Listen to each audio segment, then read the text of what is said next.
Ang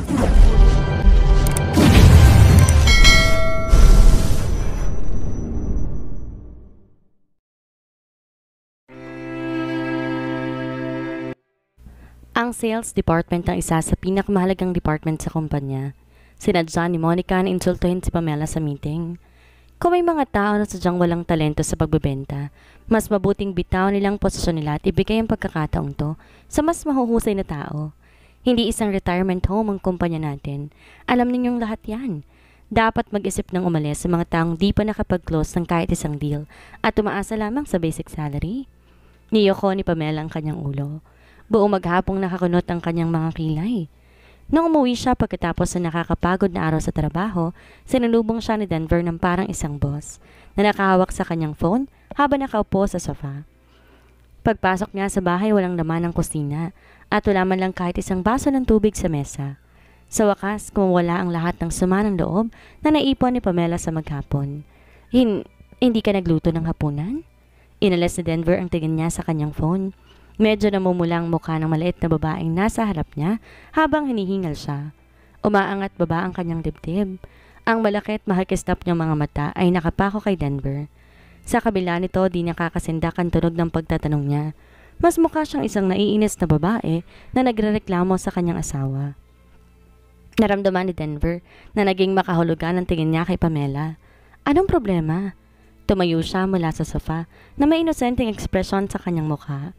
Di ba ikaw naman na nagluto mula nung ikasal tayo? Huminto si Pamela at kinagat niya ang kanyang labi. Nakakatakot si Denver. Daligit na mas matangkad siya kaysa sa kanya kapag nakatayo siya sa harapan niya. Nanliit siya nung una, tsaka mahinhin at matiisin siya, kaya hindi niya gaanong sinisisi si Denver. Kaso lang, tama yon. Ang mahina niyang sinabi habang nakatingin siya sa baba. Ako nga ang nagluluto mula nung ikinasal tayo, pero nagtatrabaho na ako ngayon. Ikaw, di ba dapat nakikihati ka rin sa ibang gawain dito sa bahay? Hindi ko lang bahay to. Late na ako nakauwi ngayon. Kahit di ka marunong magluto, sininda mo na lang ang mga sangkap. Iaasa mo na lang bang lahat sa akin? Naningkit ang mga mata ni Denver. Ito ang unang beses na nagalit si Pamela mula nung kansal sila. Yung totoo, hindi naman matatawag na galit yun eh. Nagmamakto lamang siya. Lalo naging nakakatawa ang itsura niya nung pinipigilan niya ang kanyang galit. Biglang naisip ni Denver asarin si Pamela. Oh, tumango si Denver. Nagrereklamo ka na hindi ako nagtatrabaho at naging pabigat na ako sa'yo. Nabigla si Pamela. Pagkatapos nataranta siyang magpaliwanag. Hindi yun ang ibig kong sabihin. Lumapit siya upang pagmasdan si Pamela na nakangisi. Nagkaroon ng mapaglarong ekspresyon sa kanyang mga mata. Kung ganoon, anong ibig mong sabihin, Denver? Huminga siya na malalim at tumingin siya ng seryoso sa kanya. Mula nung kinasal ako sa'yo, nakatatak na sa isipan ko na habang buhay tayo magsasama. Asawa kita, paano ako magagalit sa'yo? Kahit habang buhay ka nang hindi magtatrabaho, kaya pa rin kitang alagaan. Habang nagsasalita siya, lalo siyang lumalambot. Pagkatapos nagsimula siya mag-isip kung nasaktan ba niya ang ego ni Denver. Mapagmataas ang lahat ng mga kalalakihan, lalo na mga lalaking dati nang nakulong na kagaya niya, kaya malamang ayaw niya nang maungkat pa ang tungkol dito. Anong sinasabi mo? Sinubukan pigilan ni Denver ang kanyang ngiti upang di siya mahuli ni Pamela na tumatawa. Aalagaan mo ko? Oo, anong problema dun? Tumingin si Denver sa mga mata niya. Kasing linaw ng kristal ang kanyang mga mata, dahilan upang makaramdam siya ng kilig. Kahit na nakasanayan na niya ang lahat ng mga lalaking breadwinner at nasa bahay lang ang mga babae, ani Pamela. Hindi na ito isang konserbatibong lipunan. Pwede rin magtrabaho ang mga babae. Walang may pakialam kung ang lalaki o babae ang kumikita ng pera para sa pamilya, pero dapat pareho silang kumikilos. Kapag nagtutulungan sila, malalampasan nilang kahit na ano. Huminto si Denver bago siya tumawa. Mukha lang malambot si Pamela, ngunit mas malakas ang loob niya kaysa iba. Subalit itong unang pagkakataon na narinig ni Denver na gustong alagaan ng isang babae ang isang lalaki. Dahil sinabi niya yon, sasakin na lamang niya ito. Lalong lumaki ang ngiti sa mga labi ni Denver. Medyo kakaibang itsura niya sa mga mata ni Pamela. Ayos ka lang ba? Pinagbasdan siya ni Pamela nang hindi kumukurap. Ayos lang ako. Bumalik ang karaniwang blankong ekspresyon sa mukha ni Denver at umubo siya. Kung ganon, sa labas na lamang tayo kumain?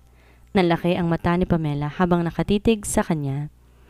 Bago pa makatanggi si Pamela sa suhestyon ni Denver, hinila na siya ni Denver palabas ng bahay. Tahimik siya habang naglalakad sila, habang iniisip niya kung ano ang mabibili nilang pagkain sa kakarampot niyang sahod. Sumilip siya kay Denver. Walang pera at mahirap si Denver kaya't malamang wala rin siyang ideya tungkol sa mga hotel at restaurant sa Jangasas. Base sa budget standard niya, marahil makokontento na siya sa simpleng pagkain na mabibili sa mga tindahan sa may kalye. Marami ring mga pagkain sa mga tindahan kaya't sigurado mabubusog siya.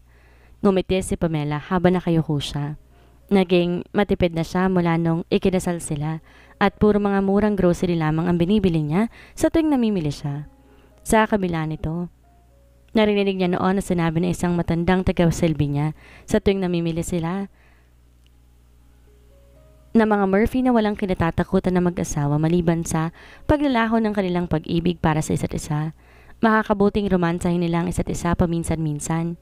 Kung gano'n naisip din niya, pwede silang gumastos ng malaki kahit ngayong alang raw. Kaya't bibili niya na siya ng pagkain. Kaso nang muling tumingin sa taas si Pamela, napansin niya na sa pinakamataang kalye, huminto sila ni Denver sa harap ng Regalia Hotel. Dito kayo kakain. Walang kaimo-emosyon ang boses ng lalaki na para bang pumili na lang ng repolyo sa palengke. Anong sinabi mo? Nagulat si Pamela. Ang sabi ko, dito tayo kakain. Ang sabi ni Denver, sa tingin ko mukhang desente naman ang lugar na to. Di napigilan ni Pamela ang makaramdam ng kaba at kagad niyang hinawakan ang pitaka niya. Ito ang pinakamamahaling 5-star hotel sa Jangasas at kailanman hindi niya ito tiningnan sa tuwing madadaanan niya ito. Halos kulang pa ang kakarampot niyang sahod upang makabili ng appetizer kapag kumakain sila dito. Hinila siya ni Denver papasok sa loob kung saan magalang na yumuko ang mga tagapagsilbi sa magkabilang gilid nila.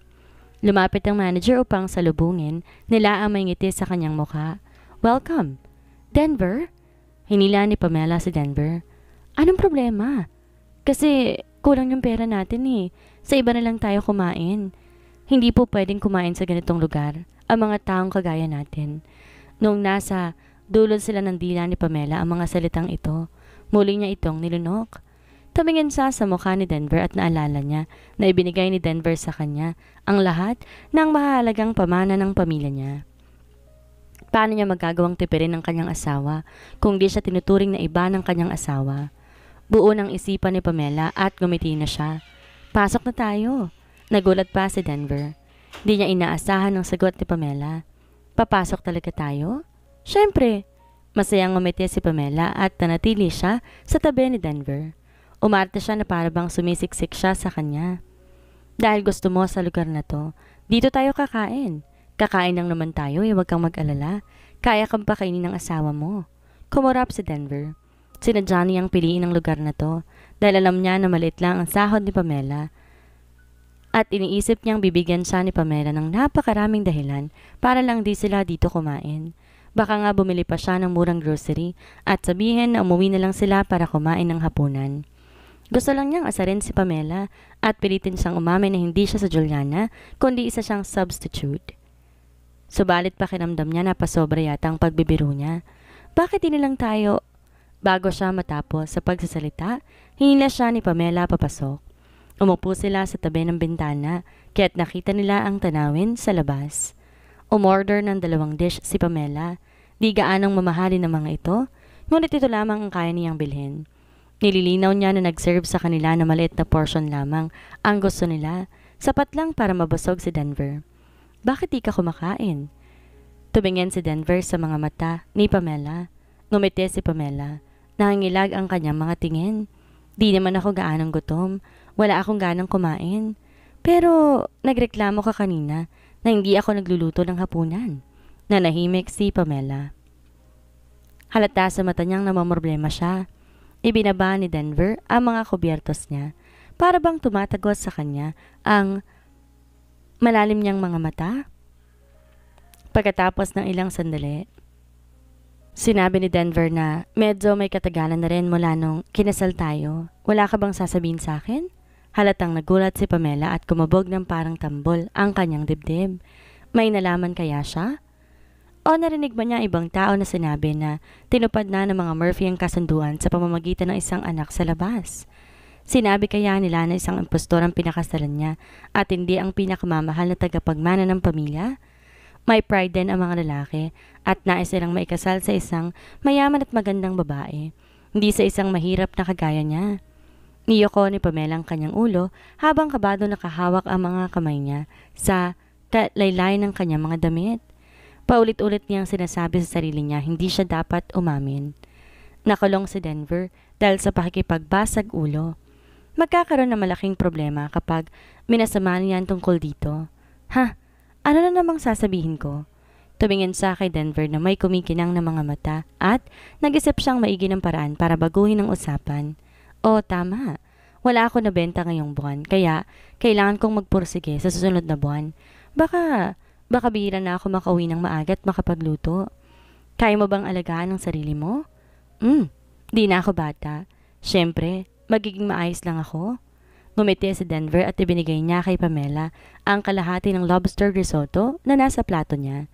Sinabi ni Pamela ayaw niya nito, ngunit tinitigan siya ni Denver at itinanong ng may malalim na boses. Gusto mo bang subuan kita? Niyoko ni Pamela ang kanyang ulo bago siya umiling dahil sa mga sinabi ni Denver. Paglipas ng ilang oras, tumunog ang phone ni Denver. Isa tong text mula kay Hinaro. Tumingin siya sa paligid nila at gaya ng inaasahan, nakita niya si Hinaro nakangisi sa kanya mula sa malayo. Nakatayo din si Franco sa tabi ni Hinaro. Tinakpan niya ang kanyang bibig sa abot ng kanyang makakaya. Pupunta lang ako sa banyo, sabi ni Denver kay Pamela na may malamig na tono bago siya naglakad papunta sa isang sulok ng hallway ng restaurant. Di napigilan ni Hinaro ang humalakak. Talaga palang masaya ang maging mag-asawa, no? Pinagsasaluhan yung isang plato ng lobster risotto habang magkadikit ang mga ulo ninyo. Bakit di ko alam na isa ka palang romantiko noon? Tumingin na masama si Denver sa kanya. Dahilan upang pigilan ni Hinaro ang ngiti niya at manahimik. Huwag ka magalit sa mga sinabi niya. Kahit ako nga'y nagulat sa iyo eh. Natawa si Franco. Mukhang masaya. Kakasama siya. Huminahon na si Denver. Noon pa man si Franco na ang pinaka makatwiran sa kanila, kaya hindi niya itatanong isang bagay na gaya nito nang walang dahilan. Siguradong may dahilan kung bakit niya naitanong ang ganitong bagay. Naiintindihan niya ako nung ibig sabihin ni Franco. Nag-aalala ang abogado na mananatili siya dito kasama ni Pamela at makakalimutan na niya ang tungkol sa pagbalik sa Centralist at ang tunay niyang katayuan sa buhay. Nagpapanggap lang ako para makapaghanda ako. Ang sagot ni Denver. Isang roommate situation lang ang meron kami ni Miss Murphy. Walang mabuti o masama. Aalis din ako. Balang araw? Ngumiti si Franco at hindi na nga siya nagsalita pa.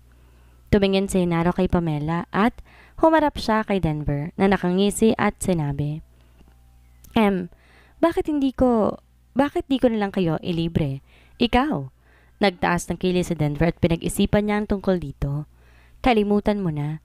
Bigyan mo na lang ako ng discount. Kung hindi, baka mamroblema siya habang kumakain. Pwede rin yun. Natuto na si Hinaro. Ayos lang sa kanya anumang sasabihin ni Mr. M. Crawford. Sasabihin ko kagad sa kanila. Tumaas ang isang kilay ni Denver. Pagmamayari ng pamilya mo ang hotel na to, ang tiyuhin ko ang boss. Kinamot ni Hinaro ang kanyang ulo. Maraming mga negosyo ang mga benta court sa Jangasas, ha? Nagmamalaking tumayo ng tuwid si Hinaro nang biglang tinapakan ni Franco ang kanyang paa. Ngayon lamang niya ito napagtanto. Nung napansin niya na ang tingin ni Franco, sabihin mo lang ako kapag kailangan mo ako sa Jangasas? Nakalagay sa kanyang likod ang mga kamay ni Denver habang nakangiti siya. Masayahing tao si Hinaro ngunit maaasahan siya. Yung totoo, may isang bagay na gustong ipagawa sa kanya ni Denver. Ngayon, imbestigahan mo ang Baufest Foreign Trading para sa akin at merong department supervisor na nagngangalang Monica Coronel doon. Ibigay mo sa akin ang mga detalye tungkol sa kanya. Naguluhan si Hinaro. May impluwensya ang mga benta court sa Jangasas, ngunit di nila kayang imbestigahan ang maliliit na kumpanya. Tsaka makakatawag to ng atensyon na nakakarami kapag ginawa niya yon gamit ang kanyang status. Kapag nangyari na naman kung gaya ng mga nangyari sa panggigipit niya kay Wilson Murphy at may tao naman nagkakamali ng intindi sa kanya. Umubo si Hinaro at naiilang siyang tumawa. Walang problema doon. Pero lilinawin ko na ngayon pa lang kapag may mga taong gumawa ng kwento at sinabing meron akong relasyon sa pinakamamahal mong asawa o kung ano-ano pa, huwag kang maniniwala. Oh! Inampas ni Frank kung ulo niya bago siya makatapos sa pagsasalita. Mas nagsumikip pa sa pagtatrabaho si Pamela sa ikalawang buwan niya. Meron na siyang konting kaalaman tungkol sa mga tuntunin upang magtagal sa isang trabaho at kung paano niya maiwasan ang pang-api sa kanya ni Monica. Alam din niya kung paano niya poprotektahan ang sarili niya mula sa pangharas at pagpapasaring sa kanya ni Joaquin sa pamamagitan ng pag-iwas sa kanya sa opisina. Sa kasamaang palad, dahil dito araw-araw siyang pagod. Nung sumalampak si Pamela sa sofa, pagkatapos niyang hubarin ng mga sapatos niya sa bahay, minsan nakakatulog siya hanggang sa kalagitnaan ng gabi dahil sa sobrang pagod. Nung nagising siya at napansin niyang nakakumot na siya, natutulog si Denver sa lapag na may tabi ng sofa habang inuunanan niya ng kanyang braso. Kahit na nakatulog siya sa sofa, kung saan natutulog si Denver, hindi ginagamit ni Denver ang kama ni Pamela sa loob ng kwarto. Natawa si Pamela. Nakokonsensya siya pero nakaramdam din siya ng konting saya. Sinabi sa kanya ni Denver na mas mabuti pa raw ang mag-resign ka na kung nagpapakahirap ka sa trabaho mo. Hindi pwede, sumagot si Pamela at tumingin sa kanya. Saan tayo kukuha ng pera, pambili ng pagkain at pambayad ng upa kung hindi ako magtatrabaho? Ganito ba talaga kahalaga para sa'yo kung kakarampot lamang na perang kinikita mo? Kakarampot na pera? Natawa si Pamela. Pagkatapos niyang magulat. Mayaman ka ba? Hindi mo alam kung gaano kamahal ang grocery kasi hindi ka ang bumibili ng mga yun. Kulang na kulang ang sahod ko para sa akin. Hay, hindi nadadagdagan ang benta ko at hindi ako nakakakuha ng bonus. Hindi magtatagal ay magkakaproblema tayo. Tayo nang ginagamit niya para tukuyin sila tuwing magsasalita siya. Natuwa si Denver. Para bang espesyal ito sa pakiramdam niya? Hindi pa ito nangyari sa buhay niya noon. Tinukso niya siya at sinabing, hindi ba si Miss Murphy ka bago mo ako pinakasalan? Bakit pakiramdam ko para nagdadalawang isip ka na gumastos ng pera? At kailangan mo pang magtrabaho ng maigi ngayon. Wala bang pakialam ang pamilya mo na naghihirap ka? Si Pamela, na naghihiwa ng mga gulay, ay muntik nang maputol ang sarili niyang daliri nang kumabog na malakas ang kanyang dibdib. Anong sinasabi mo? Pinili niyang ngumiti at sinubukan niya itong baliwalain. Kahit na mayaman ako, kasal na ako ngayon at may sarili na akong pamilya, hindi ako pa pwedeng gumastos ng pera kung kailan ko gusto. Talaga? Lalong lumaki ang ngiti sa mga labi ni Denver habang papalapit siya upang titigan si Pamela. Mas maganda pa rin ang kalagayan ng mga Murphy. Malamang, mas malaki pa rin ang savings mo kaysa savings ng mga ordinaryong tao. Oh, at malamang, nakatanggap ka rin ng mga mamahaling wedding gift dahil nagmula ka sa isang mayamang pamilya. Bakit wala ako nakita na kahit isa sa mga to? Namula ang mukha ni Pamela habang lumilingon-lingon siya upang tumingin kay Denver. Makintab at puno ng inis ang magaganda niyang mga mata. Bakit mo tinatanong sa akin lahat ng to? Ginugutom-gutom ba kita? Minaltrato mula nung kinasal tayo? Hindi ba kita tinrato ng maayos? Iniisip mo ba na pinagtataguan kita ng pera? Yun ba ang dahilan kung bakit tinatanong mo to? Ikaw, nakakatawang tignan si Pamela kapag naiinis siya. Habang nagsasalita siya, nawala na ang lakas ng loob niya. At yumuko na siya. Nanginig ang mga pilikmata niya. Maawa sa kanya ang kahit na sino. Kapag nakita siya, hindi ba siya tinrato ng maayos ni Priscilla? Ni Pamela? Sa sofa pa rin natutulog ang isa sa kanila, habang sa kama naman natutulog yung isa. Hindi ba pangmamaltrato ito? Ginawa ni Denver ang lahat na makakaya niya upang pigilan ang tawa niya at umubo siya. Nakipagkwentuhan lamang ako. Bakit naiinis ka? Huminga na malalim si Pamela at pinalaki niya ang kanyang dibdib. Naiinis? Naiinis ba ako? Nakikipag-usap lang ako, hindi ako naiinis. Tumalikod siya at pinagpatuloy niya ang ginagawa niya pagkatapos nga niyang sabihin iyon. Ngunit nakita niya na nakatayo si Denver sa may pinto ng kusina. Naramdaman din niya ang titig ni Denver sa kanya na parang mga karayom na tumutusok-tusok sa likod niya. Pinapakalma niya ang sarili upang ipagpatuloy ang pagluluto niya. Karaniwan ay mabilis at maayos siya kapag inihahanda niya ang pagkain nila. Ngunit halos masunog niyang isang simpleng putahe noong araw na yon. Bumuntong hininga si Pamela upang mapanatiling sikreto ang katotohanan na isa lamang siyang substitute bride. Mukhang kakailanganin niya na ipagpatuloy ang pagpapanggap bilang isang mayamang Murphy. Samantala, hindi matiis ni Krista na panoorin si Monica. Napag-initan si Pamela sa opisina, kaya't sinama niya si Pamela para makabenta siya at ipinakilala niya sa kanya ang lahat ng mga kliyente niya. Tinuruan din niya siya na maraming teknik sa pakikipagnegosasyon. Huwag mong kakalimutan, ang business hindi isang one-time deal. Maaari kang makipagkita at makipagnegosasyon para sa isang deal ng 8 o 10 beses. Normal lamang yun. Tumango si Pamela. Kailangan di ka tumigil sa pakikipag-usap mo sa mga kliyente. Makikipag-deal lang sila sa'yo kapag pamilyar na sila sa'yo. Naiintindihan ko. Ang pinakamahalaga sa lahat, ang nakangiting sinabi ni Krista, kailangan makapal ang mukha mo pagdating sa pagbebenta. Isang tabi mo ang pride mo. Pagkatapos magagawa mo ng buhay ng sarili mo, kuha mo. Naging parang mga crescent moon ang mga mata ni Pamela nung ngumiti siya. Makikita sa monitor sa harapan nila ang number ng order nila, kaya't nagmadali siyang lumapit sa counter upang kunin ang pagkain nila. Simpleng fast food lamang ang tanghalian nila.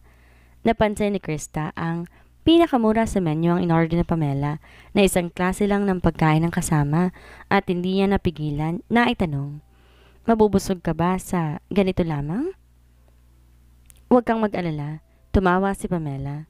Hindi naman ako malakas kumain. Sapat na to sa akin. Hindi pwede. Nakakapagod ang pagbebenta. Tingnan mo nga ang sarili mo. Ito ay... Bigla may naisip si Krista habang nagsasalita siya at nagtanong siya. Ginagastos ba ng asawa mo ang lahat ng pera mo? Magpapaliwanag sana si Pamela noong nag-text si Krista. Nanahimik siya pagkatapos niya mabasa ang text naman ni Denver. Noong nakita ni Tristang mawala ang ngiti sa mukha ni Pamela, kinuha niya ang phone mula sa kanya at halos mapatalon siya sa galit. Anong klaseng tao siya? Nagalit si Krista. May gana pa talaga siyang mag-shopping? Nakakita siya ng sinturon na gusto niya. At $400 ang halaga nito? Krista, shush! Agad siyang hinila ni Pamela. Nabanggit na lang din ni Denver. Medyo naging kakaiba ang mga kilos niya nitong mga nakaraan. Nagpakasaya siya sa buhay sa iba't ibang paraan araw-araw. Minsan habang nagtatrabaho si Pamela, tinawagan ni Pamela si Denver para tanungin siya kung ano ba ang ginagawa niya. Ngunit sinabi ni Denver na nasa labas siya at umiinom ng tsaa. Tinanong niya si Denver kung nasaan siya at pinadalhan siya ni Denver na isang photo na nasa Regalia Hotel na naman siya. Muntik na siyang mahimatay na matanggap niyang expenditure notification mula sa bank pagkalipas ng ilang oras. Namroblema siya sa laman ng account niya. Ngunit upang may pagpatuloy niya ang pagpapanggap bilang isang mayamang tagapagmana, pinilit niyang umiti at tiniyaan niya si Denver na inumin ang kanyang tsaa. Marami pang ginawa si Denver na gaya nito, kaya unti-unti naubos ang laman ng account niya. Sa tuwing tatanungin niya si Denver, nginingitian lamang siya ni Denver. Juliana, hindi ba't ikaw ang anak ng mga Murphy? Bakit sumasama ang loob mo sa ganito kaliit na halaga? Kinagat ni Pamela ang kanyang labi at tumingin siya na masama kay Denver. Wala siya magawa kundi ang bumalik sa kanyang kwarto at ipagpatuloy ang pagsulat ng kanyang sales proposal na parang isang lobo na nawalan ng hangin. Hindi niya napansin kung gaano kasaya ang ngiti ng lalaki. Sa likuran niya, mistula siyang isang batang lalaking nagtagumpay sa kanyang plano, isang bagay na kulang sa plano niya. Tumingin si Pamela sa kanyang phone.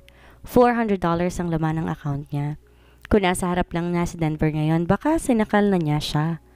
Hindi lang 6 cents ang meron ng lalaking to. Meron din siyang calculator sa utak niya base sa kung gaano siya katumpak. Hoy! Agad nang hinablot ni Krista ang kamay ni Pamela. Ikaw, talaga bang ipapadala mo sa kanya ang pera? Ngumiti lamang si Pamela. Bihira siyang magkagusto sa isang bagay. Hayaan mo na siyang bilhin yon. May pera pa naman ako eh. Magtitipid na lamang ako. Kakayanin ko namang magtiis hanggang sa susunod na sahod ko. Nababaliw ka na ba? Sumigaw si Krista. Ano bang mabuti sa kanya kaya tini-spoil mo siya ng husto? Hindi ko siya ini-spoil. Kasi nananahimik si Pamela at niyuko niya ang kanyang ulo. Hindi niya ini-spoil si Denver. Naawa siya sa kanya sa hindi niya malaman na dahilan. Sa tuwing may isip niya na mag-isa lamang noon si Denver, wala nang ibang maaasahan. At kung gaano siya kahirap noon at naglalabas-pasok siya sa kulungan. At kung paano siya ininsulto ng mga lalaking iyon, sanayon nang nawawala ang galit niya. Hindi niya alam kung kailan siya nagsimulang makaramdam ng ganito para kay Denver. Posible kayang gusto talaga niya ang lalaking to? Krista, hindi mo naiintindihan. Ang nakangiting sabi ni Pamela, mabait siya sa akin. Mabait? Nagtaas ng kilay si Krista. Mukhang duda siya sa sinabi ni Pamela. Sinabi sa kanya ni Pamela ang tungkol sa pagbabalik niya sa wedding gown ng isang araw pagkatapos ng kasal nila. Kung paano siya nainsulto ng sales assistant at kung paano binili ni Denver ang pinakamahal ng wedding gown sa butik sa sobrang galit niya bago niya piniluhod ang sales assistant habang kinukuha nito ang kanyang sukat. Iniisip ni Krista na kaduda-duda, mapagmataas, materyoso at mainitin ang ulo ng lalaki. Higit sa lahat inaaksen niyang ipon ni Pamela. Pamela, iniisip mo na may tuturing na kabutihan ang pagtatanggol niya sa'yo sa bridal boutique at ang pagbibigay niya sa'yo ng family heirloom niya. Masyado kang ignorante at wala kang ideya kung anong ibig sabihin ng pag-aasawa. Kailangan pareho kayong may ambag sa pag-aasawa. Hindi lang ikaw ang dapat na nagtatrabaho habang nakikinabang siya sa mga bunga ng pagsisikap mo, habang nasa bahay lamang siya at nagpapakasarap. Dinuro ni Krista ang ulo ni Pamela. Nainis siya sa pagiging sunod-sunuran ni Pamela. Mabuti siyang babae. Parang medyo napasobra nga ang kabutihan niya. Kapag nagpakita ng kahit konting kabutihan sa kanya isang tao, habang buhay niya itong tatandaan at susuklian. Ang makilala ng isang gaya niya isang tao na dati nang nakulong, na gaya ni Denver, ay maiyahalin tulad sa isang inosenteng kuneho na kinakain ng buhay. Walang kinikita ang isang lalaking kagaya niya. Ginagastos lamang niya ang pera ng asawa niya. Lalaki ba talaga siya? Dagdag ni Krista. Agad nang naging seryosong mukha ni Pamela. Naglaho ang kinang sa mga mata niya habang seryoso siyang nakatingin kay Krista. Hindi mo po pwedeng sabihin ang mga bagay na yan tungkol sa asawa ko? Nagulat si Krista.